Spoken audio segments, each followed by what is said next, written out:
Bonjour à toutes et à tous et bienvenue sur Anonymal TV. On se retrouve aujourd'hui pour un nouveau Micmag. Cette semaine, nous consacrons notre émission à la lutte contre les violences faites aux femmes. À cette occasion, nous avons assisté à la lecture débat Rouge-Lit de vin, mise en scène par Lavarian, mêlant propositions artistiques et discussions autour de ce sujet délicat. Parle-moi, je veux savoir comment elle va. Dans l'état où tu l'as laissée. Dans la merde où tu nous as mis. Je n'ai fait que défendre ma sœur. Tu l'aurais tuée. En ton fort intérieur, tu le sais. Tuée ? Celle que j'aime plus que ma vie ? Celle que tu as isolée, martyrisée, séquestrée, violée. Comment tu peux juger ? Comment tu peux dire que tu l'aimes après tout ce que tu lui as fait subir ? C'est un texte que j'ai commencé comme un défi, c'est-à-dire que je me suis d'abord intéressée à qu'est-ce que serait la parole d'un homme violent, comment il exprimerait cette violence une fois la punition tombée, c'est-à-dire c'est un homme incarcéré, et comment est-ce qu'il exprime sa vision des choses. Et puis, par jeu, je me suis dit, et puis quelles autres scènes seraient possibles autour de cet homme ? Et j'ai pensé non pas à la victime, parce que c'est quand même assez compliqué de se mettre à la place d'une femme battue. Moi, je ne me suis pas sentie autorisée à faire ça. Par contre, l'entourage d'une femme battue, on a quand même malheureusement eu pas mal d'émissions, de choses qui ont été dites. Donc, je me suis sentie beaucoup plus à l'aise pour parler plutôt de ce point de vue-là. Donc, j'ai pris le parti pris de la sœur de la femme battue. Ce salaud qui te prenait à coups de claques, d'œil au beurre noir, de bras bleuis, de mâchoires déboîtées. Je me suis dit aussi que ce serait bien d'avoir une parole plus technique sur ces violences-là, d'où la première scène qui a lieu avec une juge d'instruction. Qui porte la peine maximale de 15 à 20 ans. On s'est surtout dit, nous, qu'après une telle lecture, la parole avait besoin de circuler. C'est pour ça qu'aussi on a invité, en tant que médiateur de ces débats, des membres de l'association Solidarité Femmes 13 qui vont animer le débat et l'échange avec le public. Il n'y a pas de difficulté à affirmer que les violences conjugales concernent 3 entités. Les victimes, les enfants, les auteurs. Et il faut s'occuper des 3 entités. La seule réserve qu'on met, c'est qu'on ne va pas s'occuper de tout le monde au même endroit. Voilà. Et que nous, on va s'occuper des femmes et des enfants, et que les structures qui existent déjà, d'ailleurs, et qu'il faut développer, vont s'occuper des auteurs. Autrement, toutes les manifestations qui concourent à faire parler de la problématique des violences conjugales, ça fait partie intégrante de mon métier, que d'y participer si on me sollicite, pour essayer d'expliciter ce qui se joue, pour essayer qu'il y ait de plus en plus de personnes conscientes du problème qui se pose et de la difficulté pour les victimes de se positionner. La pièce, en l'occurrence, abordait un problème quand même assez complexe et que c'est typiquement le genre de problème qui va susciter des questions, des questionnements, et que c'est important qu'à ce moment-là, on puisse apporter un regard où on n'a aucune prétention de détenir la vérité, mais juste un peu d'expérience, voire d'expertise, du fait de 45 ans d'expérience dans l'accueil des femmes victimes. Donc ça permet un peu de décoder un peu ce qui s'est joué dans le cadre de la pièce et d'apporter des éléments de réflexion plus larges que ce qu'on a pu voir. Maintenant, il faut que les choses changent. Il faut arrêter la domination masculine et le patriarcat. Je pense que c'est quelque chose qui me tient à cœur et qu'en tant que femme, c'était un endroit qui me paraissait intéressant. Voilà. Mais c'était purement théâtral au début. Et puis petit à petit, la violence conjugale s'est imposée à moi et c'est ça qui m'a happée, plus que je ne l'ai cherché. En lien avec ce reportage, nous avons reçu sur notre plateau Mathilde Rémignon, chef de projet à Solidarité Femmes 13. Elle est venue nous parler de cette association de lutte contre les violences faites aux femmes et de ses missions. Bonjour à toutes et à tous, merci d'être avec nous sur Anonymal TV. Aujourd'hui, je reçois sur le plateau Mathilde Rémignon, qui est chef de projet à l'association Solidarité Femmes 13. Bonjour. Bonjour. Merci beaucoup d'être avec nous. Merci de m'avoir invitée. Avec grand plaisir de parler de ce sujet-là et de votre association. Est-ce que pour commencer, vous pouvez nous présenter l'association, ses missions et son fonctionnement ? Solidarité Femmes 13, c'est donc une association qui existe depuis 1976, qui a été créée donc juste après les mouvements féministes qui ont abouti à la légalisation de l'avortement. Et donc c'est dans cette continuité-là qu'il y avait une véritable volonté sur Marseille, puisqu'elle a été créée à Marseille au départ, de prendre en charge les femmes victimes de violences conjugales, donc de s'intéresser à cette violence domestique-là. Et l'association a pas mal évolué depuis, ça fait donc 45 ans. Aujourd'hui, on est 28 salariés répartis sur 3 territoires. Marseille, où il y a le siège social, au 10 avenue du Prado, à Castellane, en plein centre-ville. Également Aix, Étang de Berre, avec Istres et Port-de-Bouc, et des permanences mobiles un peu partout. Et notre mission, on a vraiment 2 objectifs. La première, c'est accompagner les femmes victimes de violences conjugales et sexuelles avec leurs enfants sur le département des Bouches-du-Rhône. Et la deuxième chose, c'est faire parler de ces violences pour contribuer à briser le tabou qui existe toujours et la loi du silence qui empêche bien souvent les femmes victimes de même reconnaître et encore moins de s'exprimer publiquement sur ces violences-là. Et quelles aides et quel soutien vous leur apportez aux victimes ? Plusieurs choses. Donc en fait, nous, on est répartis autour de 5 grands services. Le cœur du métier, ce qu'on fait le plus, c'est de l'écoute, de l'accompagnement et de l'orientation. Concrètement, ça veut dire que les femmes, elles peuvent appeler notre association. Elles vont avoir d'abord un entretien en pré-accueil, puis un entretien avec vraiment le service accueil, écoute, orientation. C'est des travailleurs sociaux qui sont là et qui vont du coup commencer à poser un diagnostic sur la violence et sur les besoins de la femme. Ensuite, elles peuvent être accompagnées en interne ou elles peuvent être orientées vers des partenaires en fonction de ce qui a été diagnostiqué. Donc ça, c'est vraiment ce premier grand service. On accompagne à peu près 2500 femmes par an, pour vous donner une ordre d'idée. Ensuite, on a un autre gros service qui est le service de psychologie clinique et d'art-thérapie. Donc nous, on travaille avec des psychologues qui sont à l'association et qui vont recevoir les femmes qui en ont besoin dans des entretiens individuels ou des entretiens collectifs. On a mis en place des groupes de parole pour essayer une fois de plus de briser ce tabou, briser aussi la solitude. On se sent plus forte quand on est à plusieurs. Et de l'art-thérapie qui vient aussi dans ce service pour permettre aux femmes d'exprimer une fois de plus ce qu'elles ont à dire, ce qu'elles ont vécu par le biais de la pratique artistique. Ça peut être de la peinture, mais il y a aussi des sorties, des excursions, etc. Ensuite, on a un service hébergement. Donc nous, on a 68 lits au total pour les femmes et les enfants. Cet hébergement, il peut se faire en CHRS, c'est-à-dire de l'hébergement collectif, ou il peut être aussi en diffus, ce qui veut dire des appartements qui sont à Marseille, qui sont à Istres, où les femmes sont domiciliées secrètement, c'est-à-dire que leur adresse est cachée pour des raisons de sécurité, et elles sont hébergées 6 mois, c'est renouvelable en théorie une fois.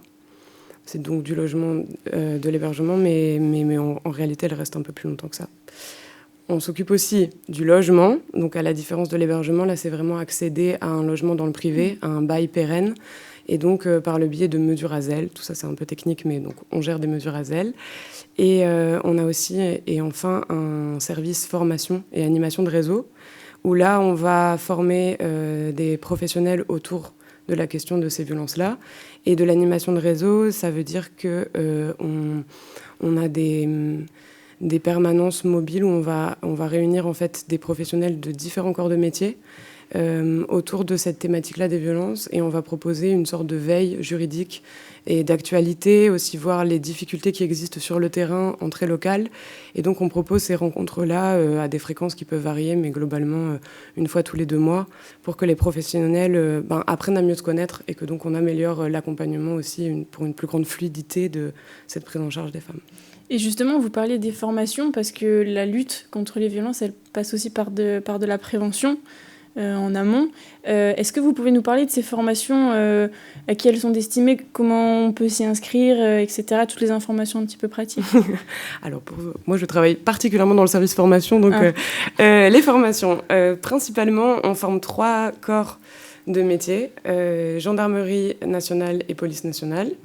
Donc oui, il y a du travail encore, mais oui, les choses progressent. Beaucoup. C'est important de le dire. Et oui, et ça progresse, et il y a une véritable volonté des commissariats, notamment en premier accueil des victimes, de se former, d'avoir des référents, des personnes qui savent un peu quelles questions poser et qui sont beaucoup plus au fait des mécanismes de l'emprise et tout ça. Donc, police et gendarmerie nationale. On forme aussi beaucoup les professionnels de santé, donc médecins généralistes, infirmiers, gynécologues. Il faut savoir que très souvent, ils sont la première porte d'entrée dans la détection là, de ces violences. Donc voilà. Et les professionnels du monde socio-culturel, donc assistants sociaux, travailleurs sociaux, conseillères en économie sociale et familiale, bref, toutes les personnes qui pourraient être amenées dans leur pratique professionnelle à rencontrer des femmes victimes de violences.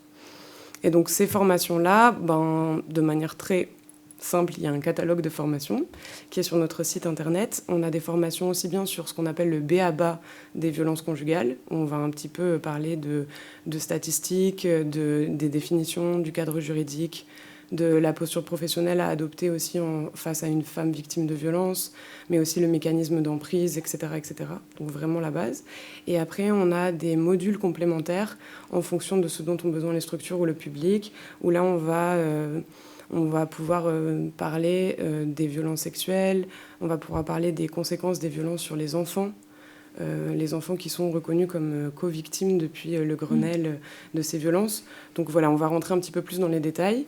Et soit les personnes intéressées peuvent donc s'inscrire à une formation via le catalogue et donc venir dans nos locaux sur les dates qui sont indiquées, soit elles peuvent nous contacter directement dans le service formation et nous expliquer un peu leurs besoins précis. On adaptera le contenu et on pourra intervenir directement dans leur structure. Et c'est important de parler de ça justement parce que, comme vous le disiez, ces professionnels-là, c'est les premiers souvent à être en contact avec des femmes qui sont victimes de violences. Et donc, c'est aussi important de leur apprendre comment réagir quand ils sont face à ça. C'est peut-être un des points primaires, en fait. Donc, c'est important d'en parler. Et donc, merci de parler de ça et de mettre ça en place. En dehors de ça, quand on est, du coup, pas un professionnel, mais quand on est soi-même témoin, ou malheureusement victime de violences, comment est-ce qu'on peut faire appel à vous ? Le plus simple, c'est vraiment par téléphone. Par téléphone, les horaires sont disponibles sur notre site internet, mais donc appelez en fonction de votre lieu de domicile le numéro de téléphone qui est dédié. Donc là, il va y avoir si vous êtes victime, il va y avoir donc ce pré-accueil, ce diagnostic, et on va vous proposer un suivi ou une orientation. Si vous êtes témoin ou si vous êtes victime de violences en direct, évidemment, ce qu'il faut faire en premier, c'est appeler la police. C'est eux qui peuvent intervenir en urgence. Nous, on ne fait pas d'intervention en urgence. On est là pour vraiment accompagner ce parcours de sortie de violence.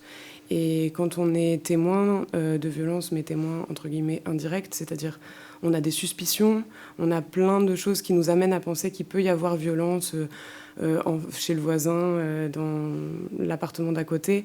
Dans ce cas-là, il faut aussi nous appeler, même si c'est pour un tiers, pour avoir un petit peu des conseils. On vous dira un peu comment faire pour essayer de rentrer en contact avec la personne, comment faire pour essayer de maintenir le lien. Maintenir le lien, c'est hyper important. C'est ce qu'on apprend aussi en formation. Il y a un véritable isolement chez les femmes victimes de violences conjugales. Donc voilà. On donnera des conseils, vraiment passer par téléphone. Pour les personnes qui ne pourraient pas passer par téléphone, il est aussi possible de nous contacter via notre site internet. Il y a une boîte mail rattachée, dédiée. Donc si pour une raison X ou Y, on ne peut pas appeler, on peut aussi passer par l'écrit. Voilà. Et les violences faites aux femmes, c'est un sujet dont on parle de plus en plus grâce au travail des féministes, grâce à la libération de la parole qui se fait de plus en plus depuis quelques années. Il y a d'ailleurs le 25 novembre, ce sera la journée internationale de lutte contre les violences faites aux femmes, donc c'est un sujet dont on parle de plus en plus. Mais est-ce que vous, qui êtes vraiment impliqués là-dedans, vous trouvez que les gens, que les Français ont suffisamment conscience de la gravité du problème et de la gravité de la situation, ou est-ce qu'il y a encore du travail à faire de ce point de vue-là ? La réponse est un peu dans la question. Je trouve on trouve en tant qu'association que oui, les choses progressent. Oui, il y a eu à la fois des mouvements de société, je dirais, avec le hashtag MeToo, des choses comme ça, l'affaire Enel et Polanski, plus récemment, toute la couverture médiatique qu'il y a autour, le dossier de Libération encore la semaine dernière. Donc une grosse couverture médiatique qui forcément finit par avoir un impact sur les humains, sur les citoyens, sur les lecteurs. Il y a aussi une vraie volonté politique. Ça a été une grande cause du quinquennat. les violences faites aux femmes du quinquennat Macron. Il y a eu des moyens qui ont été mis en place. Après, est-ce qu'ils sont suffisants ? Non, dans le sens où on fait face à une saturation de l'hébergement, on fait face à des demandes qui augmentent aussi beaucoup, parce que justement, en fait, c'est l'effet un peu... le retour de flamme d'en parler beaucoup, c'est qu'il y a du coup de plus en plus d'appels, de plus en plus de demandes. Et donc, c'est vrai que les moyens, enfin, le besoin de moyens, il est aussi exponentiel. Mais voilà, je pense que quand même, beaucoup de choses vont dans le bon sens. On essaye de briser ces tabous, on essaye d'en parler plus, on essaye aussi de déculpabiliser les victimes, en fait, qui très souvent se retrouvent dans une position... faussement d'échec, de se dire mais qu'est-ce que j'ai pas fait, qu'est-ce que j'ai mal fait, qu'est-ce que j'ai pas vu venir. Et donc il y a quand même toute cette chose-là qui est en train de changer, de répartir un peu les rôles et de... Déconstruire tout ça au final. De déconstruire en fait, c'est aussi s'attaquer... là on parle de violence intime, on parle de violence dans la maison, mais en vérité on parle de violences systémiques, politiques, qui sont l'héritage d'un patriarcat, d'une place... prépondérante laissée aux hommes. Et donc, tout ça met du temps à changer. Mais je crois que, pour revenir à la question, il y a une véritable prise de conscience. Donc, il y a une évolution et il y a une volonté de prendre ça en charge. Mais on est encore là, on est le 18 novembre et depuis le 16 novembre, on est à 101 femmes qui ont été tuées par leur conjoint ou ex-conjoint.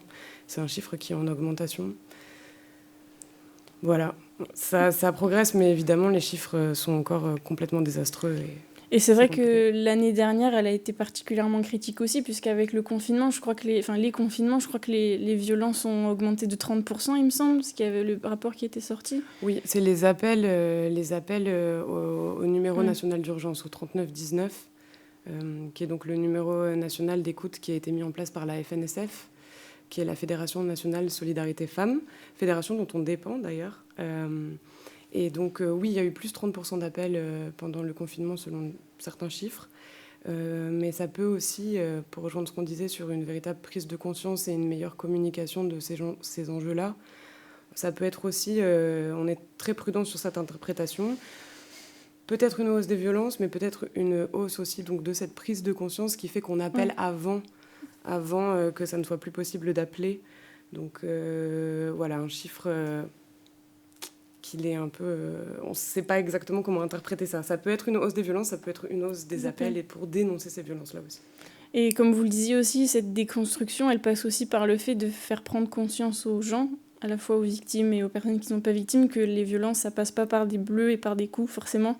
Ça passe aussi par les mots, ça passe par plein d'autres choses. Et tout ça, c'est des choses qui prennent du temps à déconstruire au final. Exactement, c'est aussi... mais là, ça change, mais dans des campagnes avant, on voyait souvent des femmes avec des visages tuméfiés, des cocardes, et en fait, on l'explique bien en formation, mais les violences conjugales, elles prennent 4 formes très distinctes. Il y a des violences physiques, coups et blessures, dont on parlait, mais il y a des violences psychologiques, avec du harcèlement, du dénigrement, des insultes répétées qui finissent de miner la confiance qu'on peut avoir en soi et qui ont des conséquences terribles, qui poussent à des états dépressifs, dans les cas les plus extrêmes à du suicide. On a des violences sexuelles, en fait, aussi à l'intérieur. Évidemment, c'est pas parce qu'on vit avec quelqu'un, qu'on est marié avec quelqu'un, qu'on est en couple avec quelqu'un que le consentement ne se rejoue pas à chaque relation sexuelle. Donc ça, c'est par exemple des choses dont on parle moins, ou en tout cas, il y avait une sorte de... C'est le fameux devoir conjugal dont on entend parler parfois, qui n'existe pas. Je le répète ici, ça n'existe pas. Donc ça, et des violences socio-économiques aussi, qui sont plus indirectes, qui ne se voient pas, mais avec des interdictions de travailler, par exemple, avec des confiscations des moyens de paiement, des papiers d'identité, pour finir, en fait, d'assouvir la femme et de créer une dépendance totale. Un isolement. Et tout ça, ça fait partie des violences conjugales. Et le cyberharcèlement, les cyberviolences, c'est exponentiel et c'est des violences qui sont très diffuses, difficiles à détecter. La loi prend de plus en plus en compte ça, mais voilà, c'est des évolutions de société aussi en même temps qui font que bien sûr que les violences conjugales, ça n'est pas que des coups, des cris et des blessures, c'est plein d'autres choses. En tout cas, merci beaucoup pour vos actions et on espère que vos messages seront passés et toutes les infos sur votre site. Oui, tout à fait. Okay. www.solidaritéfemmes13.org. Merci beaucoup pour votre présence. Merci à vous. Merci à vous de nous avoir suivis. Sachez que plusieurs manifestations sont organisées à travers la France à l'occasion de la Journée internationale de lutte contre les violences faites aux femmes, dont 2 à Marseille, les 25 et 27 novembre. Si jamais vous êtes intéressés, Anonymal sera présent et on espère vous y voir nombreuses et nombreux. Merci.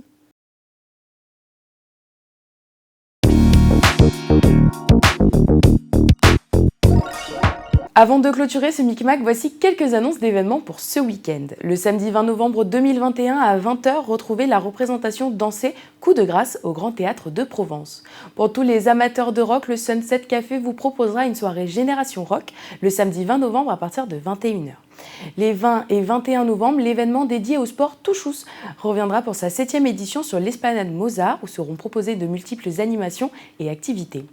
Enfin, pour la première année, la Fonderie s'associe au Théâtre du Bois de l'Aune pour présenter les Noubas du Zigzag, un cycle de concerts gratuits qui met en valeur les musiques traditionnelles et modernes, un événement qui se tiendra en ligne le dimanche 21 novembre à 15h.